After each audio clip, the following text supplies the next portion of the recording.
What's up, heathens? How ya doing? I'm the Godless engineer, and I critically analyze apologist claims to give you the best arguments and information so that you can stand up and use your voice. Today, we are getting back to a video that I previously responded to where the guy supposedly refuted atheism and naturalistic materialism. If y'all don't remember that video, I will have a link down in the description or in the cards and in the cards. So if you want to go and check out the previous video and my responses to his refutation of atheism and naturalistic materialism, then please check that out there. Today, he's supposedly going to prove that God definitely exists by using evidence. So if y'all want to fuck around and find out whether or not this evidence for God actually does prove that a God exists, then please stay tuned. Now, for the existence of God, here's my evidence. I'm going to give you one evidence for the existence of God, because that is what the Bible gives. That is what the Bible gives. And I'm not going to go above what the Bible gives at this point. Oh, great! So we have yet another Christian who thinks he can use the Bible to prove the claim that the Bible makes that this particular God exists. I mean, I feel like this is more circular logic that's coming from this dude. Now, we can use the Bible to mine it for claims about this particular definition of God. Like, the Bible is a good requirements document for God in the respect or in the context of the Christian God. And so we can test those claims against reality. Do those claims match up with reality, or do they comport with reality? That's the real question here. And if all of the claims that are laid out in the Bible do comport with reality, and the only explanation for those particular claims is that this God exists, then sure, this can be evidence for God. But it depends on what claims the Bible makes. And in my extensive study of the Bible and testing the evidence that's contained in the Bible, I have found that the Bible does not comport with reality. So therefore, his personal God does not exist. Is that it? Video's over. Thank you, heathens, for joining me today. Hope you enjoyed this really short video. No, we've got to go through it all. God damn it, when she's right, she's right. Maybe in the future I will talk about all of the classical arguments for the existence of God, but I'm going to tell you what Paul said under the inspiration of the Holy Spirit. In Romans chapter 1, verse 19 and 20, the Bible says this: "Because that which is known about God is evident within them, for God made it evident to them. For since the creation of the world, his invisible attributes, his eternal power and divine nature have been clearly seen, being understood through what has been made, so that they are without excuse. There is no such thing as an atheist in my worldview."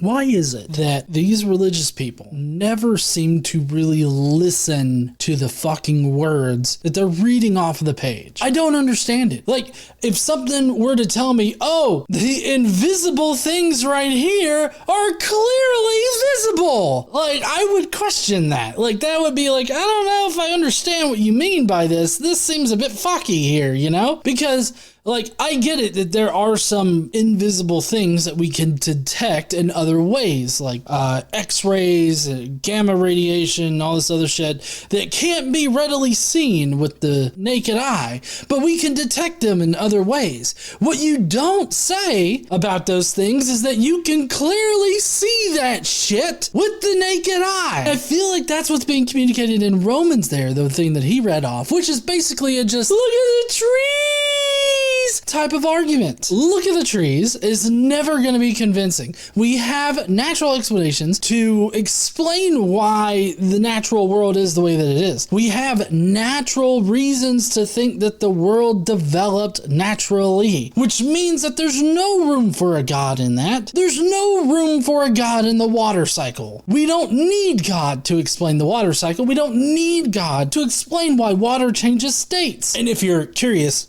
Water changes states because of changing energy levels. That doesn't require God. God's not required for any energy levels to change. At least there's no evidence to suggest that a supernatural deity is needed in order to do that. So no, God's invisible qualities are not easily seen, because that's not how fucking invisibility works. Because the Bible says you all know that God exists based upon the creation. You know why the creation is such a good argument for the existence of God? Because the universe was created. What evidence might one have to prove that the universe was created? Also, this video should be titled Circular Logic, or a lesson in circular logic, because that's exactly what he's doing here. Like, do you know how I know the universe was created? Huh?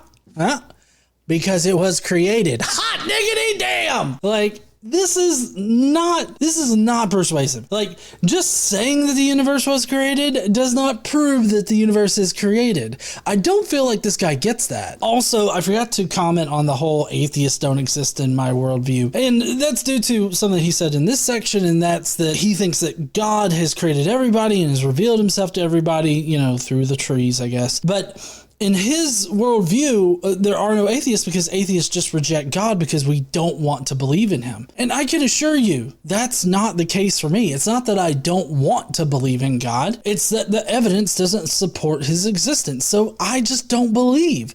I don't know why this is so uncomfortable for a lot of religious people out there. It's really baffling to me. Like, I don't believe in your God. Fucking deal with it. And I do exist. My position does exist. So I get that this guy and other Christians and religious people out there can't handle the idea that atheists exist, but we fucking do. So get the hell over it.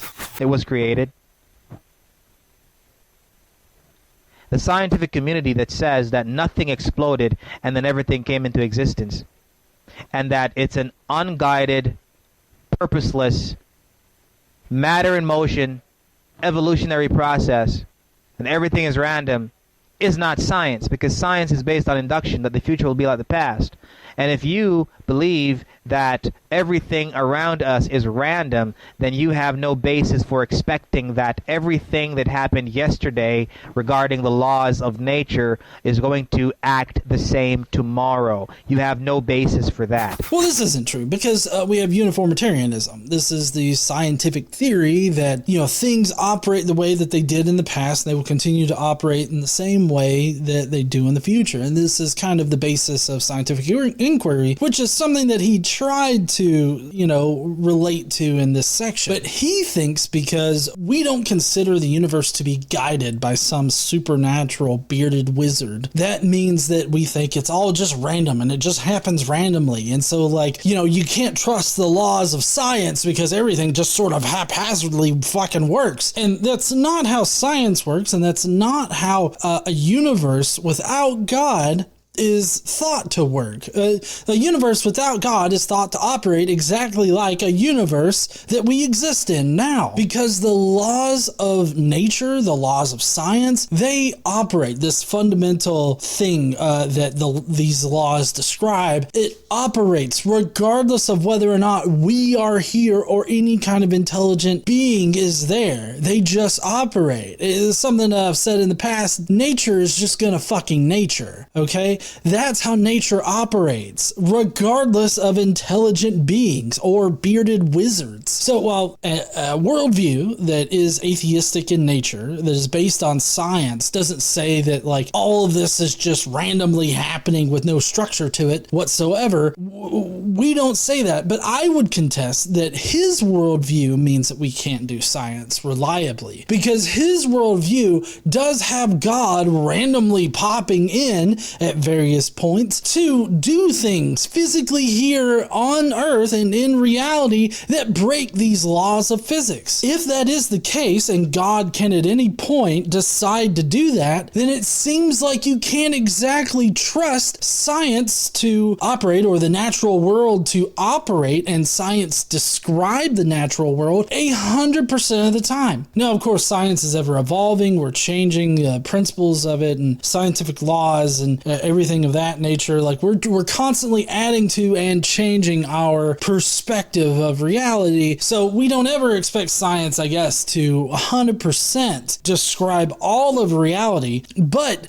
I would think that the underlying principles of scientific inquiry would not be able to be done if God could randomly pop in and cause some weird shit to happen. So it's just amazing how he seems to be describing his own personal view of reality with God popping in and randomly choosing to do things, but he's levying it on atheists in a worldview that's more atheistic in nature. It's really strange. I mean, the projection could rival the best drive-in movie theaters.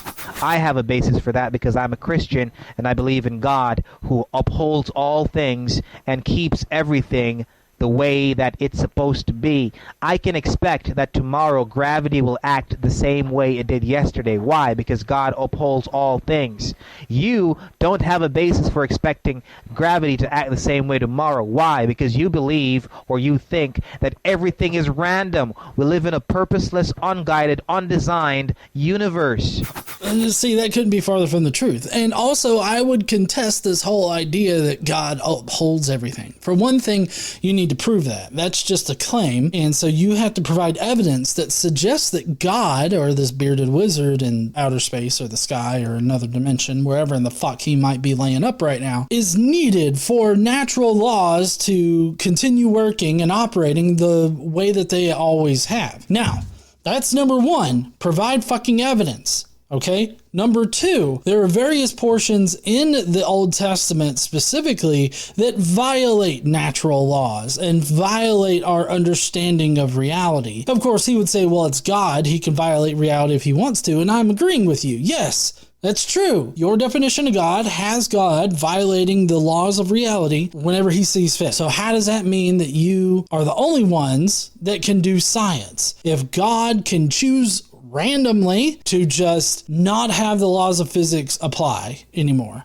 A good example of this is in the book of Joshua. It's actually Joshua 10:12. God actually has the sun stand still. Now, let's think about what this means as far as the laws of physics go. That basically means that the earth came to a sudden stop and the sun stayed still in the sky because the earth stopped rotating. That's how we understand it in reality to operate, right? That's not how it operates in the Bible. In the Bible, there's a very geocentric sort of view of the universe, meaning that the earth was at the very center of the universe, all of the universe, the entirety of the universe. And so God stopping the sun in the sky is basically like him magically coming into reality, grabbing the sun, having it stop and not continue to go forward. And that's it. But in reality, to get the sun to stop in the middle of the sky, you'd have to stop the earth from rotating. That has a lot of physical ramifications and scientific ramifications. Like if the earth were to stop just all of a sudden, like we would be thrown so fast and everybody would die on the earth. Like everybody then would have died on this earth. So there's one particular thing. There's also other parts of the Bible where God actually has the sun go backwards as if to turn back time or some kind of shit. So there's a lot of violations of nature in the Old Testament.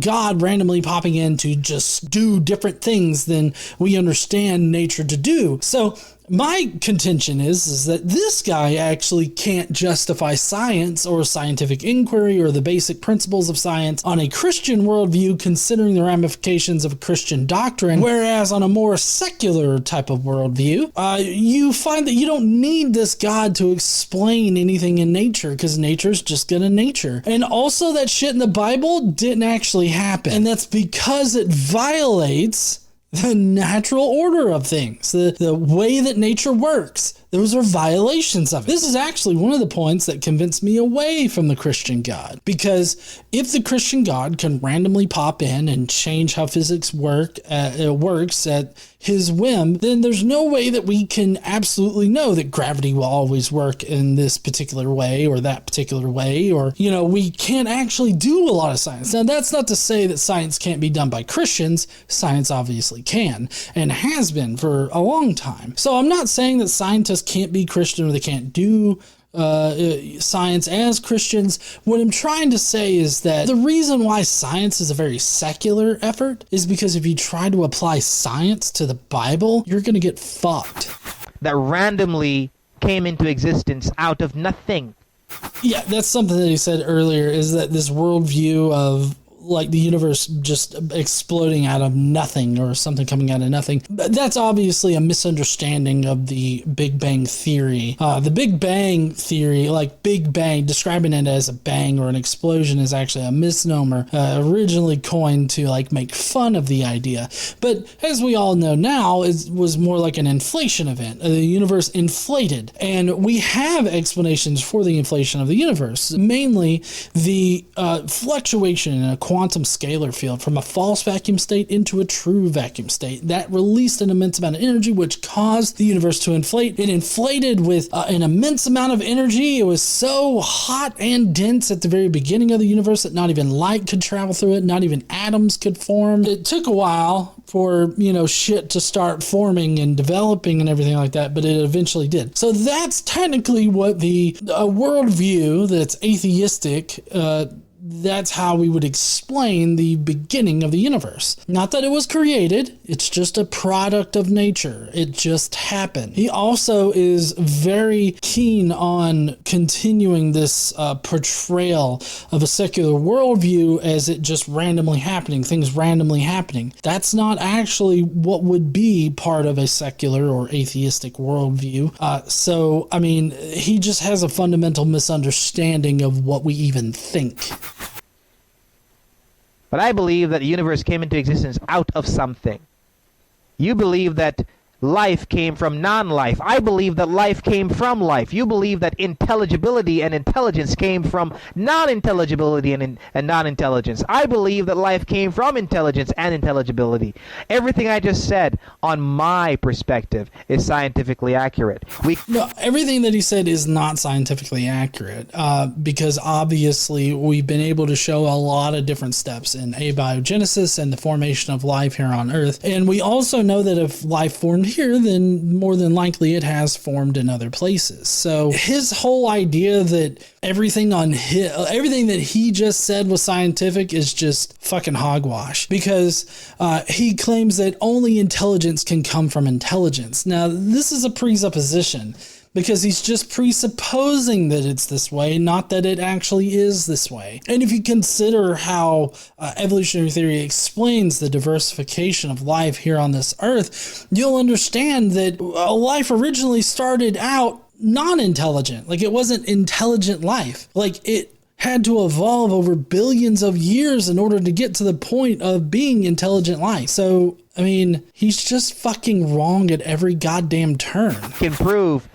from the scientific perspective and scientific method that life comes from life. We can prove from the scientific method that intelligence comes from intelligence. Oh, okay, good. I'm so glad that you said that. Could you prove it? I'll wait. We can prove from the scientific methodology that something comes out of something. We can prove all of that. But on the other side, those who claim to be atheists, none of you can prove that, and none of you can justify that. I've spent this entire video justifying my personal worldview, which happens to be secular and atheistic. So I seem to have disproven you because I've been able to perfectly explain it. I don't know what you want me to say here. And yet he's still portraying the atheist side incorrectly. It's just amazing to me. He hasn't proven, or he hasn't said anything that would prove any of the points that he's making. These are just claims. I'd love to see some evidence. He talked about evidence, and all he provided was the Bible. Where's the actual fucking evidence? So the evidence for the existence of God is the created universe.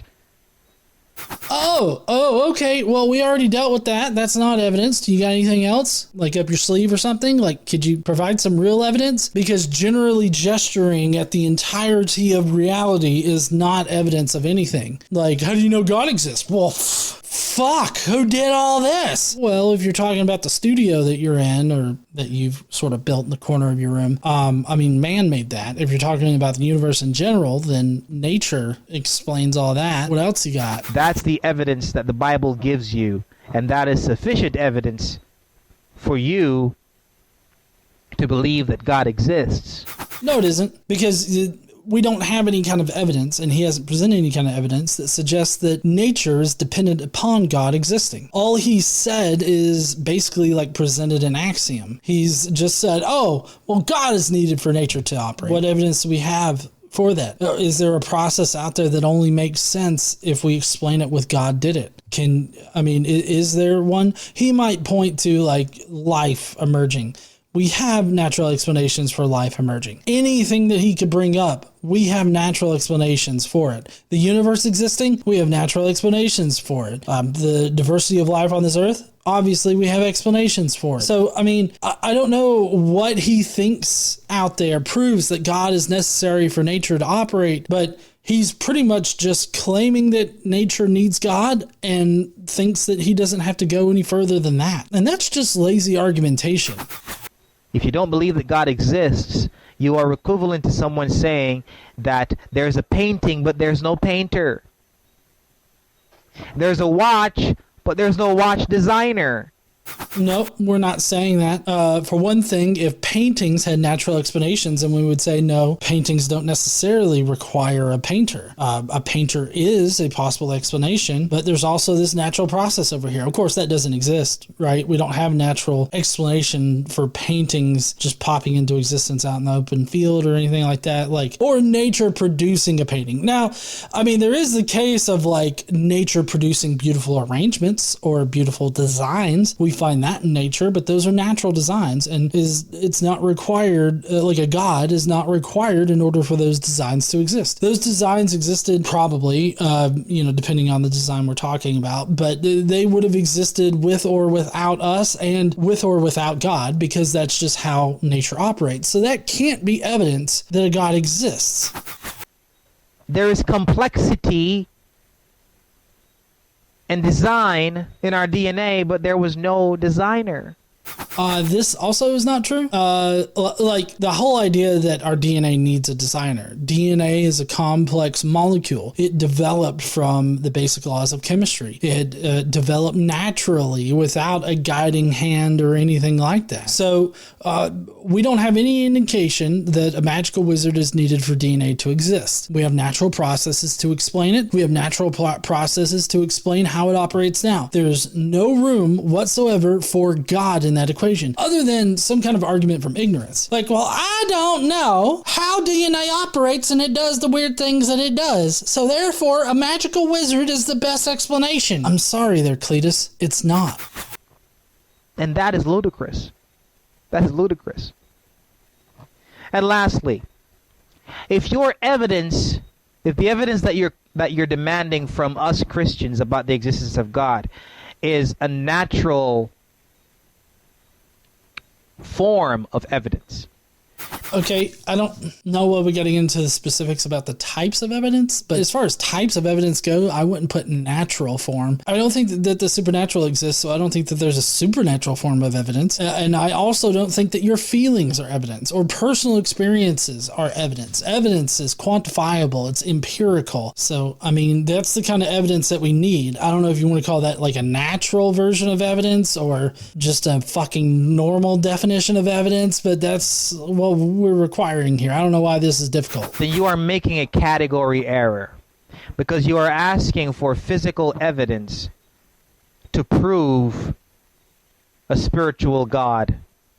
Well, okay, so if the Christian claim was simply that God is spiritual, doesn't have any effect on reality, and doesn't interact with reality, and is just purely a spiritual thing, then you're right. Asking for physical evidence of non-existent, supernatural, magical things is not going to work. Now, it would be nice to have some kind of evidence of the spiritual realm or the supernatural realm or anything like that. If it does exist within this reality, it should be detectable in this reality. If it's not detectable in this reality, then it probably doesn't exist in this reality. So, and just because we can't detect it now doesn't mean that we won't in the future detect some kind of supernatural aspect to reality. But as far as what we know now and what I should believe or what other people should believe, I feel like having evidence, whether that's empirical evidence or some kind of philosophical argument as evidence for God's existence, I think that that's just having a reasonable requirement for believing in something. But he's acting like the Christian claim is that God is only ever spiritual and has no effect on reality. But in the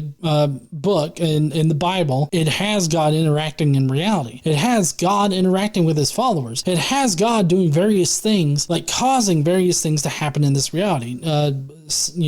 Call back to all those violations of the natural order that I was talking about earlier. So, I mean, if God can interact in this reality and does on a daily basis interact in this reality, speaking to his people or appearing to people or people having these visions or these personal experiences, we should be able to quantify those things. And if they are things that are only happening in our minds, considering what we know about our minds, if these experiences only occur in your mind, then there's a good possibility that it's just something that your mind has fabricated. And so we would need something to discern that from a fabrication of your mind. And I feel like what I'm going through right now is just a reasonable expectation for what it would mean to prove that God exists in reality. He has a personal experience, another person has a personal experience. Those two personal experiences contradict one another. How are we supposed to tell which one is the true experience? Like, which one's the real one? And also the control of not having the experience. How are we supposed to know that this actually happened and wasn't a fabrication of your mind or of your emotions or anything like that? Like, how are we supposed to know? And that's just my simple question for this, is that if it's not empirical and quantifiable evidence, what is it? If it's supernatural or it's just feelings, bro, then it's not going to be convincing to me or a good number of people ever. You can't ask us to give you physical evidence to prove the existence of God. You cannot ask us to give you evidence that can be tested in a lab. To put it more simplistic. Oh, is that because God undermines the principles of science? Could that be it? I feel like that's it. Obviously, if God interacts in this reality, then we should be able to have empirical and quantifiable evidence for him, right? Science uses those in order to make conclusions, right? If God doesn't violate the underlying principles of science, then he should be testable in the lab. You can't ask us to present you evidence that can be tested in a lab to prove that God exists. Because God only exists in your head? Or wait, sorry. You got to be respectful. God only exists in your spiritual special place. That's not how it works. If we say that there's a transcendental God who exists, and that necessarily there is a world beyond the natural world, then you should ask for evidence that is transcendental. But that's not what it is it? If it's evidence that's transcendental, we should still be able to quantify it, which is all that really science requires, is quantifiable, and which would be empirical evidence. So if it's not quantifiable, then what is it? Huh? We should be able to quantify it. What is it? Because we can even quantify emotions. We can quantify that shit. We can quantify plenty of abstract things, but we can't quantify God? Like, does that not raise an eyebrow for some people? Like, I get it. I'm preaching to the choir right now, obviously. All of you in the audience probably don't believe in God. So, I mean, y'all aren't going to know. But it's my question. This is my question to religious folk, is that if you can't quantify it, if you can't gather evidence for it, and you can't distinguish it from fabrications of your own mind, then what is it? It's not fucking real. But I think that's enough. I just went on this rant. That's all the evidence I got right now, man. So all the evidence that he has is no evidence at all. That's it. He doesn't have evidence. He has spurious claims that he thinks are evidence. He treats as evidence, but aren't actually evidence. Okay, so there's no reason why I should believe in God. That's all the evidence, rather, I am willing to give right now. Because I have so much in this book right here